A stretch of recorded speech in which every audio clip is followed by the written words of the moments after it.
తుఫాన్ మోంతా ప్రభావిత ప్రాంతాల్లో ఎక్కడైతే పునరావాస క్షేత్రాలు ఏర్పాటు చేశామో ఆ కేంద్రాల్లో ఈరోజు ప్రత్యేకంగా మన దెందులూరు ఎమ్మెల్యే గారు ఆయన కాన్స్టిట్యున్సీలో ఉన్న ప్రాంతాల్లో పర్యటించి ఎవరైతే ఈ షెల్టర్కి షిఫ్ట్ చేయగలిగామో 2-3 రోజుల నుంచి ప్రాణ నష్టం జరగకూడదని ఒక ప్రణాళికబద్ధంగా సహకరించినందుకు రాష్ట్ర ప్రభుత్వం నుంచి వాళ్ళకి అన్ని విధాలుగా ఆదుకునే విధంగా గౌరవ ముఖ్యమంత్రి గారు ఇచ్చిన సూచనల మేరకు పౌర సరఫరాల శాఖ నుంచి ఈ రోజున వాళ్ళందరికీ కూడా 25 కిలోల బియ్యం, 1 కిలో పంచదార, 1 లీటర్ పామ్ ఆయిల్, అదేవిధంగా బంగాళదుంపలు 1 కిలో, మన ఉల్లిపాయలు 1 కిలో,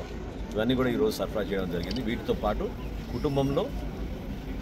సభ్యులందరికీ కూడా అంటే 3 వరకు 1000 రూపాయల వరకు ఇచ్చేటట్టు ఒక కుటుంబానికి 3000 దాటకుండా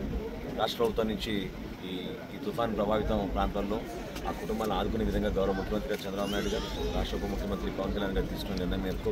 వీళ్ళందరూ కూడా ఆర్థిక సహాయం కూడా ఈరోజు కలెక్టర్ గారి సమక్షంలో ఎమ్మెల్యే గారు మేము అందరం కూడా కలిసి ఇచ్చాం. సో రాబోయే రోజుల్లో కూడా దీని ద్వారా మేము అర్థం చేసుకుంది, నేర్చుకున్నది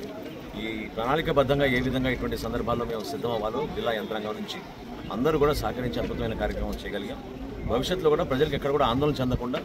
మేము అందించాల్సిన సహాయం పార్టీలకు అతీతంగా, ప్రాంతాలకు అతీతంగా, కులాలకు అతీతంగా అందరినీ కూడా జాగ్రత్తగా చూసుకునే బాధ్యత మేము తీసుకుంటాం. పేద కుటుంబాల గురించి ఇప్పుడే వివరించారు చెంచులకి. ఆ విధంగా ప్రభుత్వం నుంచి మేము అందించే సహాయంలో భాగంగా తప్పకుండా వారికి అదనంగా బియ్యం కేటాయించే విధంగా మేము ఈరోజు ఒక నిర్ణయం తీసుకుని వాళ్ళు కూడా సహాయం అందిస్తాం.